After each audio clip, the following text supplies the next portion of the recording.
Alors, nos objectifs thérapeutiques à atteindre, bon, c'est sûr, on veut toujours la perfection en tant que thérapeute. Bon, Mademoiselle Fichter, c'est mon cas idéal parce qu'elle était bien déséquilibrée, comme je vous l'avais montré. Elle penchait sur la gauche. On lui a mis des activateurs plantaires, on lui a mis des activateurs buccaux et directement, voilà, tout s'est équilibré. En 6 mois de temps, c'était parfait. Il s'en est suivi de la rééducation orthokinésique par la suite. Là, au moins, on peut dire manipuler derrière, c'est bénéfique parce que ça va tenir. En attendant, avant, ça ne tenait pas. De profil, elle avait la tête bien en avant, le dos en avant, et puis après 6 mois, là, directement, une posture équilibrée. Au niveau de la dynamique, elle avait le pied bien déformé vers l'intérieur. On voyait qu'elle était dans le rouge alors qu'il faut être dans le blanc. Ben, après 6 mois de temps, vous voyez une nette amélioration où on se retrouve avec des pieds qui étaient parfaits.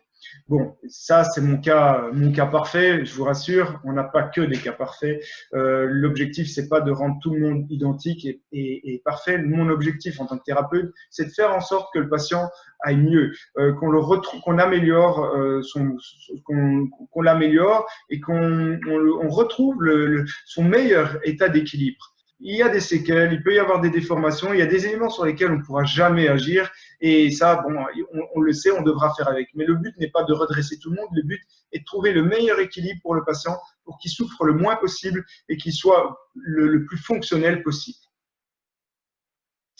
Alors, en somme, il est important de sortir de votre zone de confort progressivement. Il faut travailler en alternant debout, assis. Mobilisez votre corps dans les amplitudes inhabituelles régulièrement. Faites du sport en variant les terrains et en changeant de direction. Ça, c'est essentiel. Moi, ça m'arrive souvent de courir même en marche arrière pendant 100 mètres, juste pour réétirer tous les muscles de la chaîne antérieure qui étaient raccourcis durant la journée. Alternez le type de chaussures, variez les talons.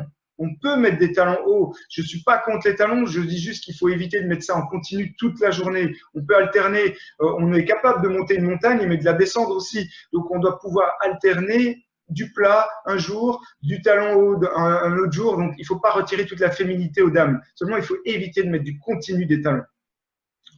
Assurez du pied nu un maximum, surtout pour les enfants. Et attention à la progression si vous voulez vous mettre à courir pieds nus et faire du minimalisme. Alors, nous ne sommes malheureusement pas tous égaux à la naissance. Il y en a qui sont nés avec des déformations de pieds, ils ont des pieds plats. Ça favorise une posture antérieure. Il y en a qui ont une langue hypotonique, pareil, avec un frein trop court, par exemple. Ça va favoriser aussi une tête en avant. Les déficiences oculaires, on peut être myope. Le patient est myope, c'est génétique. Eh bien, il va aussi se mettre en avant pour mieux voir. Je vous ai parlé aussi des facteurs oculomoteurs. Les déficiences auditives, qu'est-ce que vous dites? Bon, on a une asymétrie, ça peut favoriser des rotations de tête en continu. Enfin, donc, tous ces éléments sont difficiles à quantifier au départ pour monsieur et madame tout le monde et c'est notre rôle de pouvoir faire des bilans. Donc, l'orthokinésie va rechercher ces causes, va chercher le pourquoi le patient est dans un trouble postural et dynamique. Et on va proposer des solutions de rééducation pour améliorer le patient.